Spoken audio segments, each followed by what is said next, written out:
자, 일주일의 삶이 평안하셨습니까? 아멘. 평안하시기 바랍니다. 평안하시기 바랍니다. 기필코 평안하셔서 하나님이 선택한 백성으로 또 우리들 입장에서는 예수님을 믿고 따르겠다는 신앙의 절개를 통해서 믿음이 승리되시기 바랍니다. 여호수아가 한 말입니다. 여호수아 24장 15절 말씀에서 자신의 신앙적 절개를 여호수아는 이렇게 표현합니다. 만일 여호와를 섬기는 것이 너희에게 좋지 않게 보이거든 너희 열조가 강 저편에서 섬기던 신이든지 혹 너희의 거하는 땅 아모리 사람의 신이든지 너희 섬길 자를 오늘날 택하라. 오직 나와 내 집은 여호와를 섬기겠노라. 아멘. 그렇죠.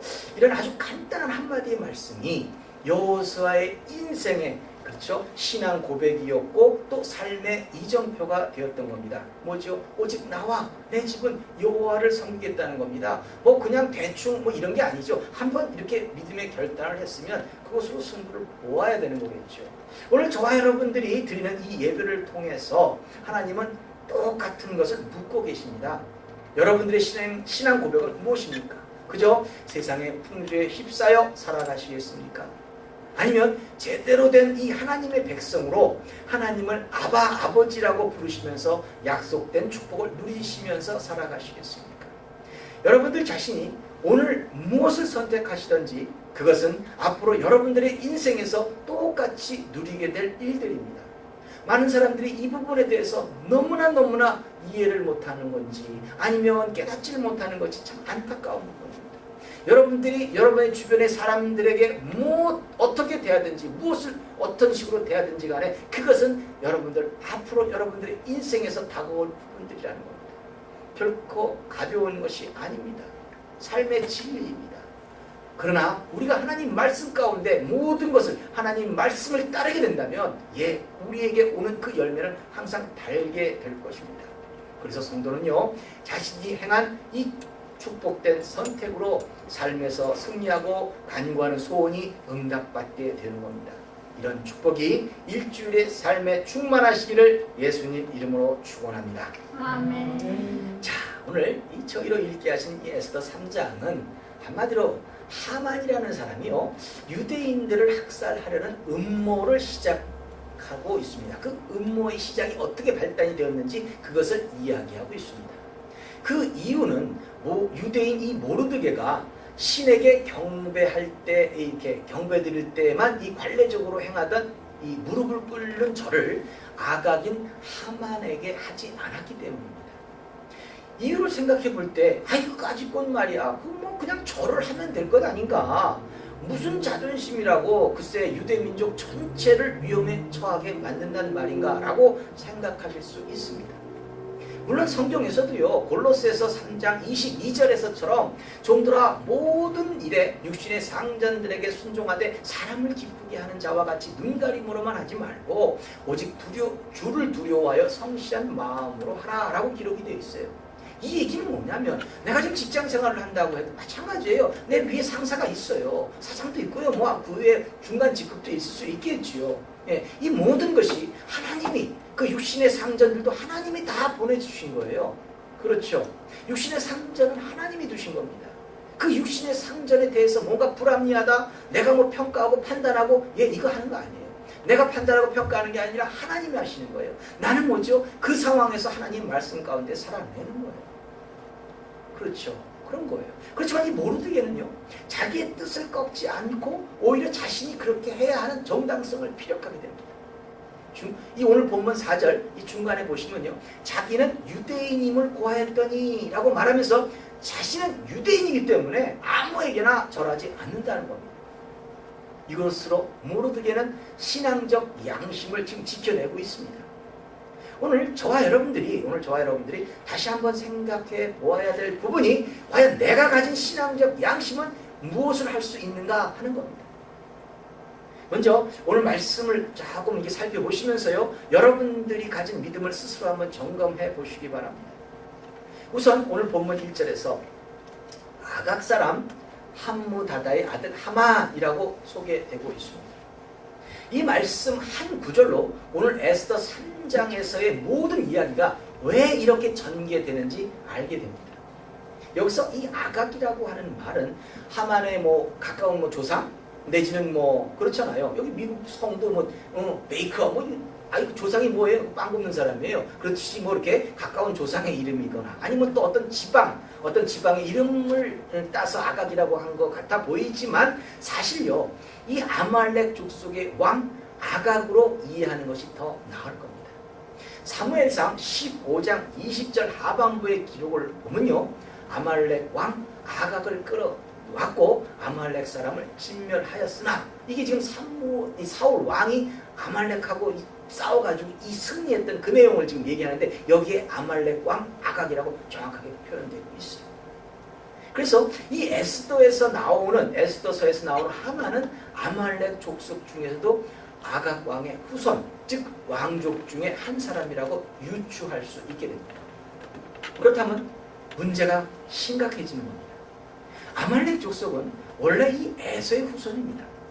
창세기 36장 12절 말씀을 보시게 되면 에서의 아들 엘리바스의 첫 딥나는 아말렉을 엘리바스에게서 낳으니 이들은 에서의 아내 아다의 자손이며 이렇게 소개를 하고 있어요. 결국은 뭐예요? 이 에서의 아들 엘리바스하고 그 다음에 이 딥나하고 쌓여서 나온 것이 아말렉이라는 거예요. 결국 아말렉은 에서의 계보를 통해서 내려오는 민족이 됩니다. 그런데 이들이 유대 민족을 괴롭히는 거예요. 이들은 애초에 지금 에서의 자손과 지금 유다의 자손, 그렇죠? 지금 이 이스라엘의 자손, 이 야곱의 자손, 이게 지금 뭔가 분열돼가지고 두 민족끼리 지금 다툼이 있다고 하나님은 애초에 예언을 해버리셨거든요. 그런 민족인 거예요. 이들이 이 아말렉이 특히나 이스라엘 민족이 출애굽을 할 당시에 이스라엘 진영 맨 뒤에서 아주 야비하게 공격을 하면서 이스라엘 백성들을 노략하게 됩니다. 사실 그 200만이나 넘는 그 많은 민족이 대이동을 하고 있는 거 아니겠습니까? 근데 저 이 대열의 맨 끝부분에 와가지고 그냥 거기서 막 노략을 하고 거기서 백성들을 막 괴롭히고 하는 상황이에요. 그래서 모세는요 이 여호수아에게 명을 내려서 르비딤에서 아말렉과 싸우게 됩니다. 이때 사건이 여러분들 다 기억하실 거예요. 모세가 손을 올리면 이스라엘이 이기고 모세가 손을 내리게 되면 아말렉이 이겼던 그 싸움이었던 겁니다. 물론 싸움의 결과는 이스라엘이 이깁니다.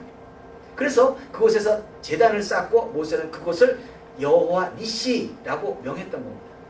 그런데 여기에서 더 중요한 건 하나님의 결심이었어요. 여기서 하나님이 결심하시는 거예요. 그냥 성경을 읽다 보면 그냥 지나쳐버리는 그 말씀 중에 기가 막힌 하나님의 그 말씀이 있어요. 이게 아말렉 족속에 대한 하나님의 결심입니다. 이것이 출애굽기 17장 16절에서 가로되 여호와께서 맹세하시기를 여호와가 아말렉으로 더불어 대대로 싸우리라 하였더라. 아말렉 족속과 하나님께서 대대로 싸우겠다는 거예요. 이렇게 지금 하나님이 결심하신 거예요. 이제 이 아말렉 족속은 이스라엘이라는 이 작은 민족의 원수보다도 더 하나님으로부터도 이 원수가 되었던 겁니다. 저것들 안 되겠다. 완전히 없애야겠다. 이것이 하나님의 계획이에요. 왜냐하면 아말렉 족속은 하나님의 뜻하심에 항상 방해가 되는 존재가 되었기 때문에 그래요. 출애굽을 시키시는 건 하나님의 계획이었어요. 그들을 인도해서 가나안 땅으로 인도하는 것이 하나님의 계획이었는데 거기서 깔짝깔짝 지금 뭔가 방해를 하고 뭔가 지금 하나님의 뜻을 저버리게 만든다는 겁니다. 그래서 오늘날 성도가 신앙생활을 하는데 방해가 되는 것 여러 가지 있잖아요. 우리가 좀 뭐 마음 먹고 좀 이렇게 기도를 좀 하려고 그러는데 막 그냥 주변에서 괴롭히고 하는 여러 가지, 또 이 주변에서 분을 내게 하는 여러 가지 이런 모든 방해가 되는 것을 사단이라고 표현하고 있지 않습니까? 근데 이 사단이라는 표현을 오히려 또 아말렉 족속이라고도 표현하고 있다는 겁니다. 근데 문제는 이러한 이 뒤의 배경을 가지고 있음에도 불구하고 그리고 기회가 왔음에도 사울 왕은 아말렉 족속을 완전하게 진멸하지 않고 하나님의 명령을 버렸던 겁니다. 하나님의 명령을 버리다 보니까 이 사울 왕이 또 하나님으로부터 버림을 받죠. 사무엘상 15장 2절에서 보시면 이렇게 얘기를 합니다. 만군의 여호와께서 이같이 말씀하시기를 아말렉이 이스라엘에게 행한 일, 곧 애굽에서 나올 때 길에서 대적한 일을 내가 추억하노니 예, 하나님이 이걸 잊지 않으셨다는 거예요. 그때 지금 출애굽기 17장 16절에서 결단하셨거든. 이것들 내가 가만히 안 두겠어. 대대로 내가 너하고 싸울 거야 하고 했을 때 그거를 기억하셔서 사울 왕에게 명령을 내리시는 거예요. 이어지는 3절에서 사무엘상 15장 3절에서 지금 가서 사울에게 사무엘 선지자를 통해서 사울 왕에게 명령하는 거죠. 지금 가서 아말렉을 쳐서 그들의 모든 소유를 남기지 말고 진멸하되 남녀와 소아와 젖먹는 아이와 우양과 약대와 나귀를 죽이라 하셨나이다 라고 지금 사무엘 선지자는 얘기해 주는데, 그렇게 명령했는데, 그래서 전쟁에서 승리했는데 사울왕은 이것을 하지 않았던 겁니다. 뭘 하지 않았어요? 싸움에서 이겼어요. 하지만 진멸해야 되는데 진멸하지 않았다는 겁니다. 이게 화근이 되는 거죠. 이게 문제가 되는 거죠. 이때 아말렉 족속을 완전히 없애버렸다고 한다면 지금의 하만도 없는 겁니다. 예, 젖먹는 아이까지 포함해서 모든 걸 진멸하라고 했으니까 하만이 태어날 수가 없는 거죠. 그러니 두고 오늘 이 21세기에 이르러서도 이 중동 지역에서는 이 에서의 후손과 이 야곱의 후손들끼리 막 나름대로 막 이렇게 싸움을 벌이고 있는 겁니다. 저렇게 싸우는 거예요.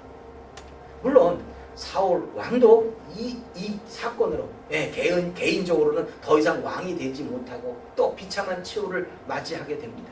이제는 먼 훗날, 그렇죠? 이 사울 왕과 같은 이 베냐민 지파 출신 이 모르드게라는 후손이 아말렉 족속을 지금 상대하고 있는 겁니다. 이제 왜 본문 1절의 이 한 구절이 이토록 중요한 의미가 있는지 아시게 되었을 겁니다. 이러한 이 복선이 깔려있는 상태에서 이 하만이라는 사람이 아수에로 왕에게 신임을 얻어서 성경의 표현대로 하면, 다시 본문 1절에서 성경의 표현대로 한다면 하만의 지위를 높이 올려 모든 대신 위에 두니, 모든 신하보다도 계급이 더 높은 거예요. 왕이 그렇게 그렇게 했으니까. 그렇게 두니 어떻게 하나? 본문 2절에서 대궐 문에 있는 왕의 모든 신복이 다 왕의 명대로 하만에게 꿇어 절하되, 왕의 명이었어요. 하만에게 꿇어 절을 하는 것이 왕의 명이었다는 거죠.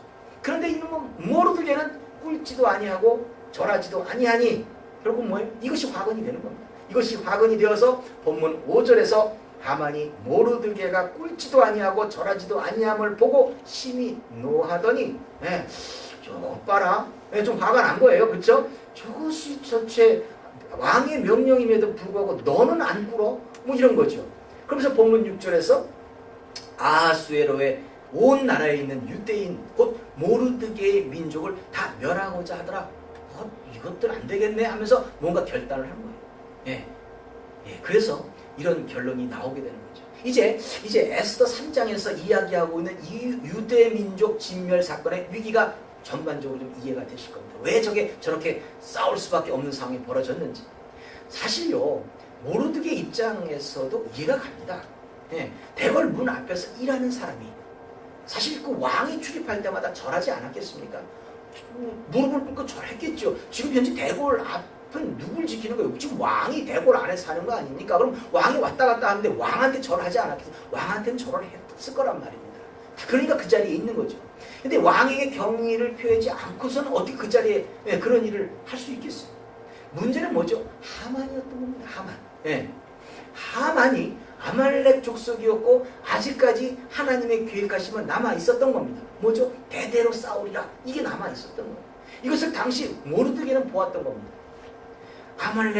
여호와가 아말렉으로 더불어 대대로 싸우리라 하였더라. 이것이 뭐예요? 이것이 하나님의 눈높이였습니다.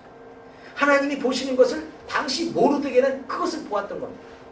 신앙인으로서요, 사실 좀 그렇잖아요. 눈 딱 감고 하만한테 그냥 무릎 꿇어주고, 왕한테도 꿇는데 뭐 자기 상전인데 뭐 당연히 그냥 무릎 쭉 꿇고 넘어가면 되는 거예요. 우리가 요즘 세상은 뭐죠? 요즘 말로 말하면 신앙인으로서 세상과 적당히 타협하면 넘어갈 수 있는 일이란 말이에요. 근데 모르드게는 적당히 타협하지 않았다는 겁니다. 또 하만의 입장에서는 이해가 갑니다. 하만의 입장에서도요, 어찌하든지 간에 그 당시 어떤 공을 세워서 아하수에로 왕의 눈에 들어서 모든 신하보다 그 위에, 더 위의 자리에 있게 되었는지는 성경에 정확하게 나오지는 않고 있지만 분명히 당시 그 사람, 이 하만은 갑의 위치에 있는 겁니다. 그러니 자신은 대우를 받아야겠다는 겁니다. 그런데 대궐의 그 문을 지키는 이 말단 직원이 그렇잖아요. 이렇게 새까만 말단이 자신을 무시합니다. 자신이 얼마든지 잘라버릴 수 있는 이 을은 분명히 당시 모르드게라고 할 수 있는 거예요. 잘라버리면 될 거 아니에요. 그럼에도 불구하고 자기를 무시하는 거예요. 다른 사람들은 그렇지 않는데. 그러니까 은근히 열이 받는 거죠. 그리고 그 인간이 또 뭐라고 얘기하냐면 자신은 유대인이기 때문에 무릎을 꿇지 않겠다고 합니다. 그렇다면 여러분 이 말이요. 그냥 단순하게 난 유대인이기 때문에 무릎 안 꿇어. 여기서 이 모르드게 하나로 끝나는 게 아니에요. 이 바사 제국에 있는 하나님을 섬기는 모든 유대인들은 자신에게 무릎을 꿇지 않을 것이 당연한 겁니다. 왜? 하나님을 섬기는 사람들이니까 자신한테는 무릎을 안 꿇게 되는 거죠. 그러니 자신의 자리를 위해서라도 유대 민족 전부를 진멸하겠다는 이 결단을 세울 수밖에 없었던 거예요. 이해가 되시죠? 이게 그냥 모르드게 혼자만 있었던 사건이라면 모르는데 모르드게가 난 유대인이야. 난 유대인들은 하나님께 절을 하고 하나님 외에는 내 무릎 꿇고 절 안 해. 그러니 모든 유대인들은 다 절 안 한다는 거예요, 자기한테. 그러니 열받을 수밖에 없는 거죠. 그래서 나름대로 지금 이 하만은 결단하는 거예요. 그러니까 사울 왕이 하나님의 말씀대로 아말렉을 아예 그냥 진멸했었다면 될 것을 이 후세에 들어서서도 이 아말렉은 계속 이스라엘을 괴롭히고 있는 겁니다. 근데 이제 하나님은 서서히 하나님이 그 계획하신 대로 일하시는 것을 느낄 수가 있어요. 이 제비 그 다음에 일어나는 사건이 제비 뽑는 사건이에요. 본문 7절에서 하만 앞에서 날과 달에 대하여 부르 곧 제비를 뽑아 12월 곧 아다로를 얻은지라 라고 기록이 되어 있어요. 이게 그냥 대충 갈 얘기가 아니에요. 이 사건이 에스더가 왕후가 된 지 한 5년 후에 정월 1월 달에 있었던 것인데 하만이 이 자신이 가진 그 풍속에 의해서 제비를 뽑아 이 길이를 선택하는 거죠. 쉽게 얘기하면 그 길이를 선택한다고 이 제비를 뽑았는데 유대인들을 진멸할 날짜를 제비로 뽑았는데 그것이 12월이었다는 거예요.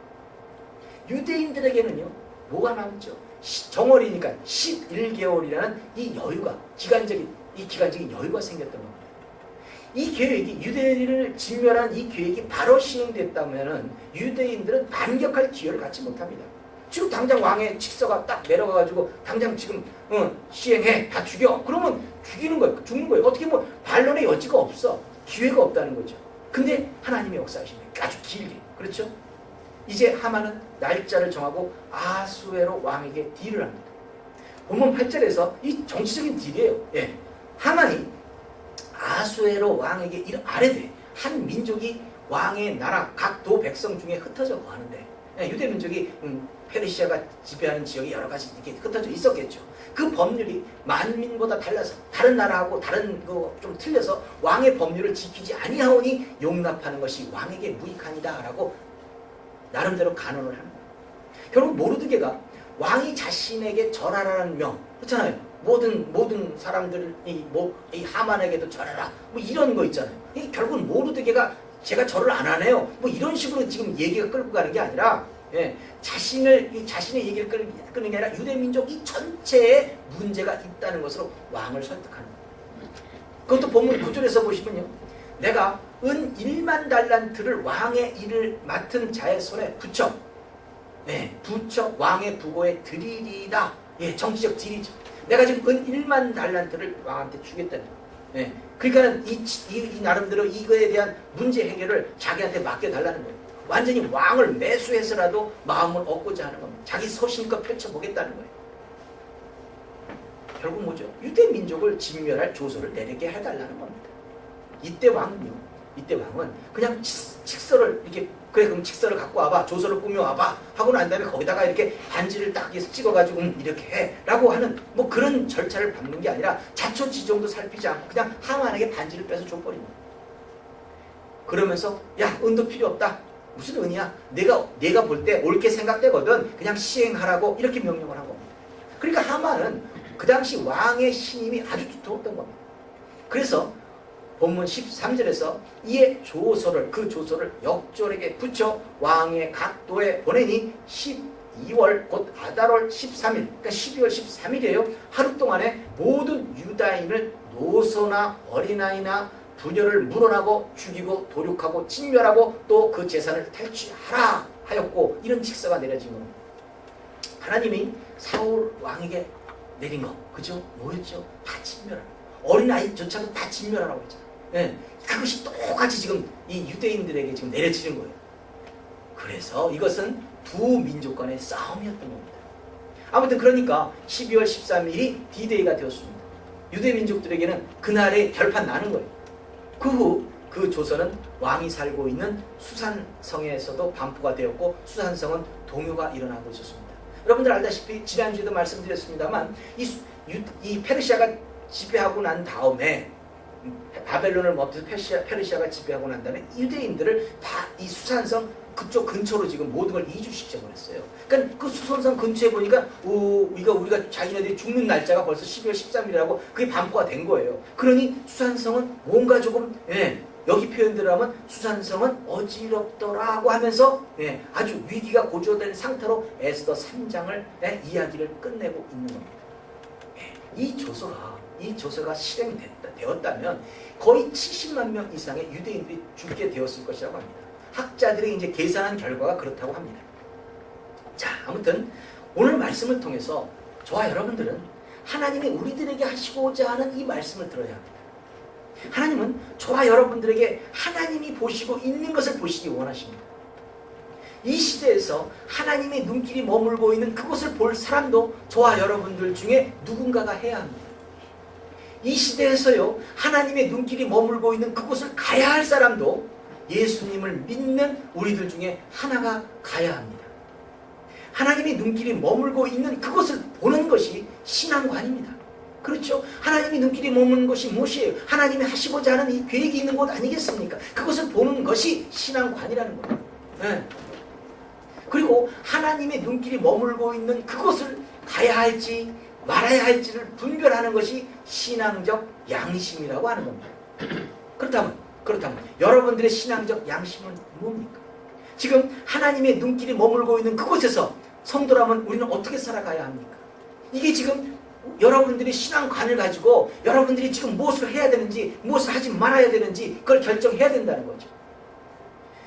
여러분들의 삶의 현장은 하나님이 보내신 곳입니다.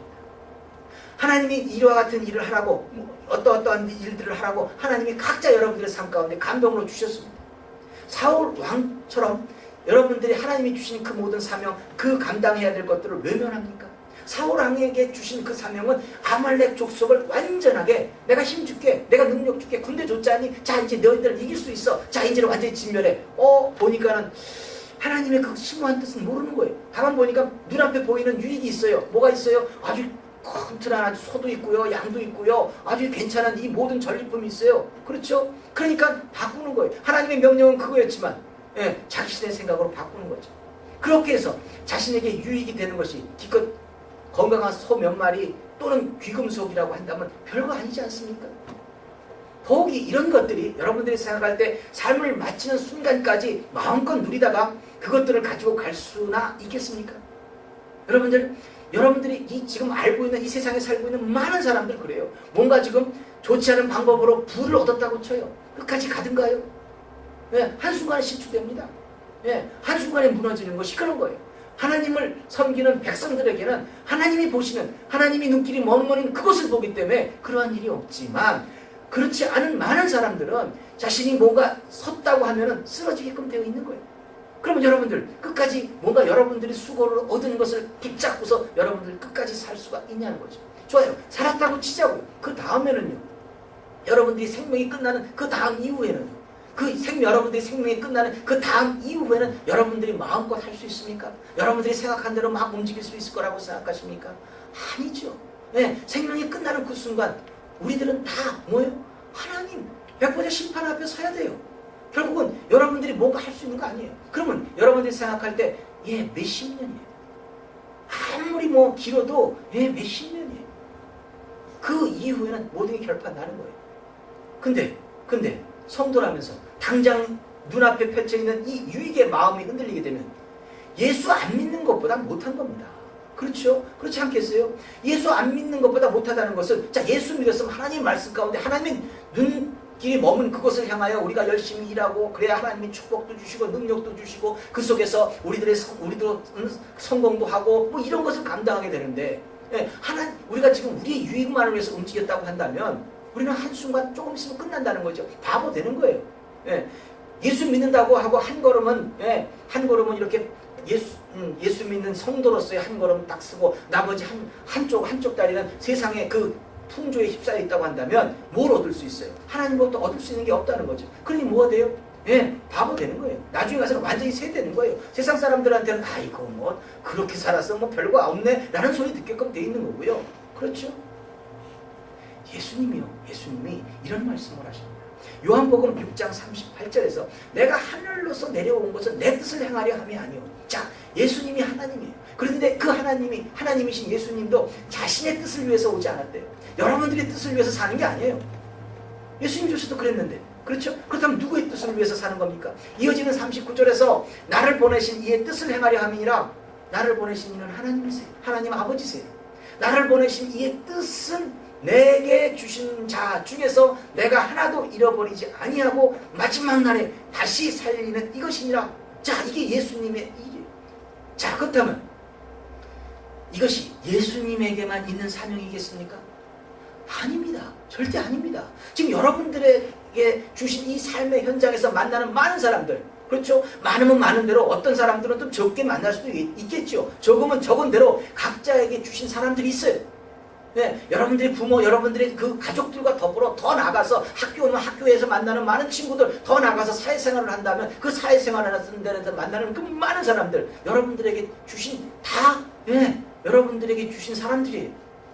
여러분들이 섬겨야 할 대상이 있다는 거예요. 여러분들 각자에게도. 예수님처럼 말입니다. 그렇죠? 그런데 여러분들은 그 사람들을 잃어버려야 하겠습니까? 예수님조차도 그 하나님께서 주신 자들을 잃어버리지 않겠다고 지금 고군분투하고 계시는 건데 여러분들은 그냥 그 사람들을 잃어버려야 하겠습니까? 삶의 현장에서 여러분들 때문에 위로를 받아야 될 사람도 있고요. 여러분들 때문에 믿음을 영접해야 할 사람들도 있고요. 여러분들이 복음을 증거하고 여러분들의 예수 믿자고 권면해야 될 그런 사람이 있다는 거죠. 그러니까 여러분들 때문에 믿음을 영접해야 될 사람들도 있고 여러분들 때문에 마음을 추스리고 다시 일어나야 될 사람들도 있고요. 여러분들이 기도와 더불어 영적인 싸움을 감당해야 하는 그런 사람들도 있다는 거예요. 이것들을 하느냐 이것들을 하지 않느냐가 여러분들의 신앙적 양심입니다. 여러분들은 어느 민족 중에서도요, 특히나 이 구별된 대한민국 사람들입니다. 일명 한민족이라고 합니다. 이제 이 대한민국이요, 동남아 시대를 열어가는 중심에 설 것입니다. 아마도요, 그렇죠. 이 미국에 이어서 중국과 이 대한민국의 하나님의 깃대는 옮겨지고 있다고 저는 그렇게 봅니다. 사실요, 미국에서요, 케네디 대통령이 죽고 난 다음에, 미국에 있는 모든 학교에서 성경 공부하는 거, 성경 과목을 갖다 빼버렸어요. 그 이후로 미국은 기울어지기 시작합니다. 문화가요, 타락하기 시작합니다.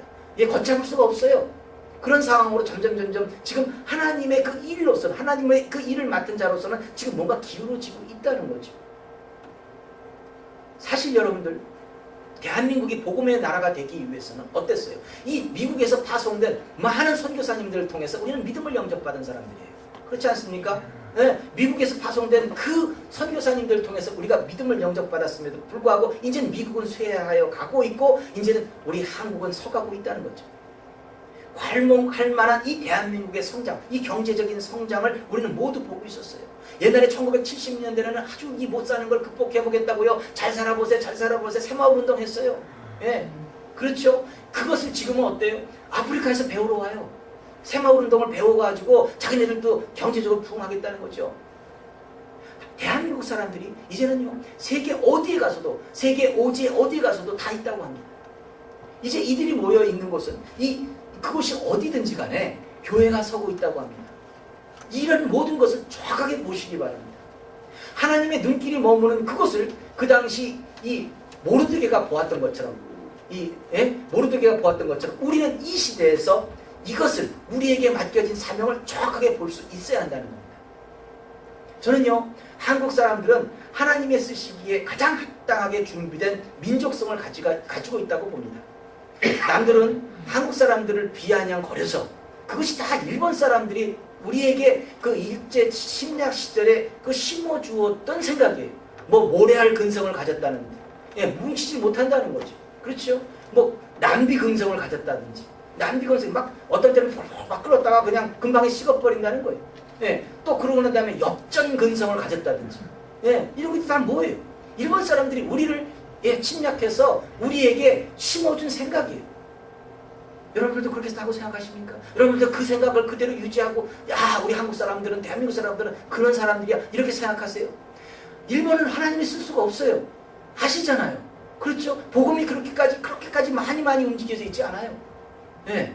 그 사람들은 지금 뭐예요? 아직까지도 군국주의를 생각하고 다시 돌아가겠대요. 성경 말씀에 뭐예요? 다시 돌아가면 죽는 거예요.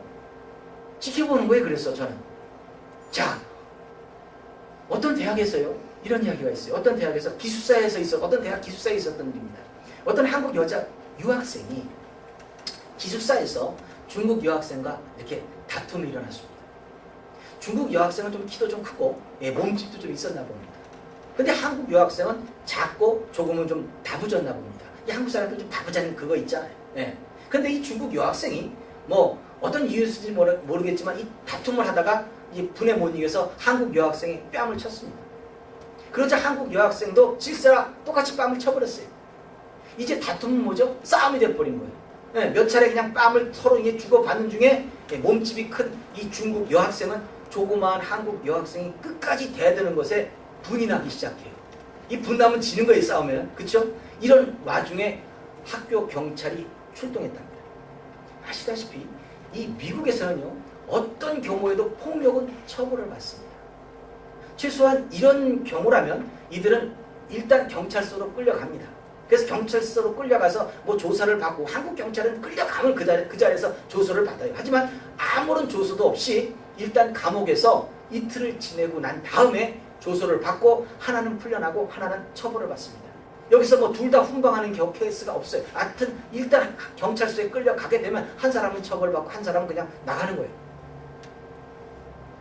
딱 출동한 경찰이 보니까 뭐 상황이 경미했어요. 뭐 탁하게 뭐 이렇게 크게 뭐 뺨때기 몇 번 이렇게 주고받은 거기 때문에 상황이 경미하다는 것을 딱 보고 난 다음에 제안을 합니다. 화해해라. 네. 서로 화해하면 어떤 것을 하겠다. 그렇죠. 네. 사실 뭐 누가 봐도 그게 맞는 얘기니까. 그렇지 않으면 이 경찰들이요. 여러분들 경찰들이 참 하는 일이 많아요. 여러분들 경찰들 도로에서 경찰들이 여러분들 티켓 발부하는 사람들 있죠. 그 사람들이 여러분들 뭔가 경찰 생활 오래 한 사람들이라고 생각하세요? 아니요, 신빙들이에요. 그 사람들이요, 그냥 이 조사하는 게 아니에요. 그 본부하고 다 연락을 해가지고, 야, 저기 스피드 지금 몇으로 가는 차가 있다. 그러니까 내가 지금 쟤를 좀 잡으러 쫓아가겠다. 본부가, 쫓아가. 그 일일이 다 순간순간을 갖다가 수심하고서 잡아내는 거예요. 잡으러 가는 거예요. 그러니 나중에 가서는 어때요? 조서를 꾸밀려면? 그 순간순간에 내가 본부에다가 무슨 무전을 때렸고 본부에서 이런 응답을 받았고 이런 모든 것들이 다 조서로 들어가요. 써야 돼. 그래서 경찰들이 음주운전 잡는 사람을 제일 싫어해. 왠지 알아요? 음주운전은요, 초단이. 이것을 본부하고 의사소통을 한 거를 초단위로 지금 저 사람이 지금 눈이 깜빡거렸다, 몸이 움직였다, 이런 것까지 초단위로 다 기록을 해야 되니까 진짜 웬만해서는 잡으려고 하지 않는 거예요. 조서를 써야 되니까. 이 경찰이 딱 출동하고 보니까 별건 아니거든. 별거 아니니까 야야 화해하면 내가 없었던 걸로 해줄게. 만약에 화해 안 하면 니들 지금 당장 수갑을 채워가지고 경찰서로 가야 한다고 은근히 협박을 줘요. 뭐 그럴 수 있는 거죠. 주변에 많은 학생들이 구경하고 있었습니다. 많은 학생들 또한 그래 화해해. 그래야지 없었던 걸로 하지 경찰서까지 갈 거 뭐 있어 하고 막 건면합니다. 그러던 중에 중국 여학생이 겁을 먹는 거야. 경찰서 간다니까. 그래서 이 한국 여학생에게 화해를 요청합니다. 누가 생각해보아도요, 감옥에 가지 않는 것이 낫지 않겠어요? 당연한 거 아니겠어요? 어찌하든지 간에 상식적으로 봐서도 당면한 위기부터 면해야 될 거 아니겠습니까? 그래서 중국 여학생은 분이 끓어도 화해하는 척 했어요. 누가 보아도 그 화해는 뭐예요? 가식적이라는 걸 알 수 있는 거죠. 그렇지만 그렇게 해야지만 그 위기가 모면 되니까 나름대로 지금 실리적으로 생각한 거예요. 그런데 한국 여학생은 절대 화해를 하지 않습니다. 자신은 잘못한 것도 없을 뿐더러 중국 여학생의 그 가식적인 행동에 더 열이 받는 거야. 그러니까 용서가 되지 않는 거예요. 그래서 난 화해 못한다. 그래 끝까지 한번 가보자 하면서 같이 감옥에 가든지 같이 죽든지 끝까지 한번 가보자. 하고 있는 겁니다. 그러니 뭐 난리가 난 거죠. 주변의 많은 학생들은 이해가 되지 않아요. 왜요? 상식적으로는 일단은 감옥에 가지 않는 것이 더 중요하다고 생각하기 때문에 서로 적과의 동침이 있잖아요. 적과의 동침으로 손잡고 넘어갈 수가 있는데 한국 여학생은 끝까지 난 끝까지 내 감옥 가서라도 내가 네 버르장머리를 고쳐버릴 거야 하고 난리를 치는 거예요. 예, 저는 이해가 갑니다. 예. 한국 사람에게는요, 한국 사람들에게는 못 먹어도 고 이거 있지 않습니까? 그렇죠? 그거 어디 가요? 그 성미가 못 먹어도 고 하는 거지. 깜빵 가더라도 내가 열받는 것은 못 참겠다. 지금 이거 얘기하고 있는 거예요. 이 여학생들이요, 깜빵에 갔는지 안 갔는지는 모르겠지만 중국 여학생이 그저 대충해서는 예, 조금은 곤혹을 치르지 않았을까 싶어요. 적당히 뭐 이제 아니야. 네가 확실하게 뭔가 잘못했다고 하기 전에 난 안 돼 하고 했을 거 아니겠어요? 그렇죠? 우리는요, 여러분들 이런 얘기 한두 번 있는 거 아니에요. 우리 영화에도 있는 것 같은데 남자들끼리도 싸우다가 상대방이 너무 세. 그래가지고 기성이 제압이 안 돼. 그러니까 열받는다고 너 잠깐 그러고 옷을 하나 딱 벗어. 그러고 나면 딱 싸우다가 자기가 또 얻어맞아. 열받는다고 또 와이셔츠까지 다 벗어야 돼. 나중에는 뭐예요? 파기까지 벗으려고 그래. 그러니까 됐다 그러고 때리는 사람이 피하잖아요. 내가 졌다고 그러잖아요. 그게 뭐예요? 한국 사람 근성. 그런 거예요. 또 이런 것도 있습니다. 제가 가끔 이 LA에서 일을 보고서 점심을 먹게 되면 웨스턴하고 부가에 있는 설렁탕 집에 갑니다. 그 모레는요, 요즘에 어떤 관광회사가 있고 해서 여행을 준비하는 사람들을 간혹 보게 됩니다. 근데 그 음식점에서요, 어떤 할아버지와 할머니가 또 다른 사람이 이야기하고 있는 것을 좀 들었습니다. 근데 이 할아버지와 할머니는요, 거의 효도 관광 수준으로 좀 보였어요. 그러니까 한국에 있는 이 뭐라고 할까요? 자녀들이 이제 비행기표 겨우 좀 마련해가지고 미국에 있는 직접 집에 이제 미국 구경시켜드린다고 이제 보낸 거야. 그렇죠? 그러니까 할아버지도 좀 연세가 좀 있어 보이고 조금 이게 초라하게 보이죠. 또 할머니는 또 더군다나 좀 나이가 좀 드셨는지 완전히 앞니가 다 빠져가지고 이렇게 거의 합죽이 스타일이고 그래. 예, 그런 상황이에요. 세련된 옷차림도 아니고 누가 봐도 시골에서 이제 하시던 분들인 거죠. 예. 아무튼 이 어떤 관계인지는 모르지만 이 젊은 사람은 할아버지 할머니한테 말합니다. 미국 서부 관광을 하시려면요, 최소한 이 완전 코스는 500불이 넘어야 되고요, 대충 돌아도 한 260불 이상은 되어야 합니다. 그런데 여기 이 벼룩시장에 싼 광고가 나왔나 봐요. 그러니까 이 벼룩시장에 나와 있는 이 100불짜리 관광은 거의 뭐 잠도 못 자고 먹은 것도 기껏해야 뭐 햄버거 정도만 줄 것이고 버스만 타고 그냥 겉만 보면서 돌아다니게 될 것이니까 큰일 납니다. 고생합니다. 거기 가지 마세요. 그거 100불짜리 가는 거 아니에요 하고 막 설득을 한 거예요. 예. 그렇죠? 결국은 100불짜리 관광 하지 마시라는 얘기죠. 하긴 우리가 들어도 그래요.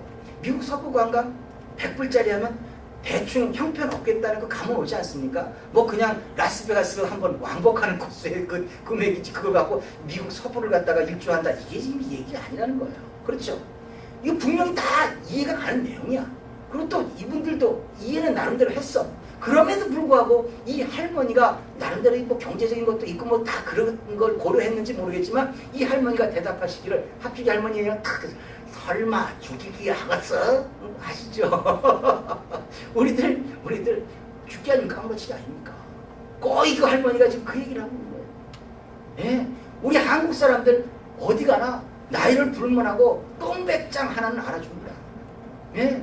여러분들 다시 한번 생각해 보시기 바랍니다. 여러분들에도 그런 근성이 다 있어요. 우리들 스스로를 한번 뭔가 느껴보셔야 합니다. 우리 같은 사람들이요, 하나님의 말씀을 붙들고서 그래 끝까지 한번 가보자 하게 되면 예수님의 복음은 대박이 터지게끔 되어 있는 거예요. 우리 같은 사람들이요, 하나님의 사명을 붙들고 열악한 환경에서 하나님의 눈길이 머무는 그 오지에서 설마 죽기 하겠어 하고 말입니다, 덤벼든다면 저 아프리카도 저 중동도 저쪽 시베리아 몽고 이 모든 지역이 복음의 지경이 넓혀지게끔 되어 있어요. 그렇죠?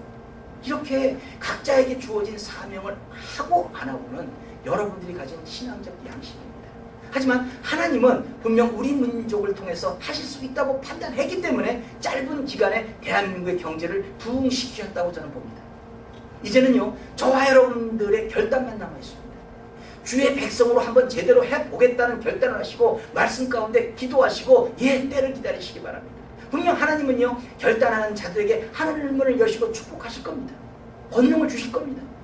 세계 만방에 예수님의 족적을 남기겠다는 이 결단은요, 하나님의 권능을 주셔야 할 수 있다는 것을 하나님도 알고 계세요.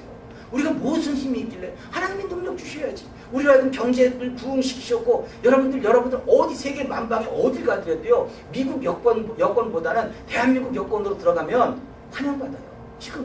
지금 미국 여권 갖고 중동 지역 들어가면요, 문제가 생길 수 있어요.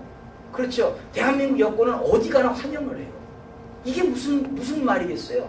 여러분들 통해서 하실 수 있게끔 준비가 되고 있다는 거죠. 민족적으로도. 그렇다면 여러분 개인적으로도 하늘 문을 여시고 하나님이 축복하셔야지 이런 모든 일을 할 수 있다는 걸 하나님이 아신다는 거예요.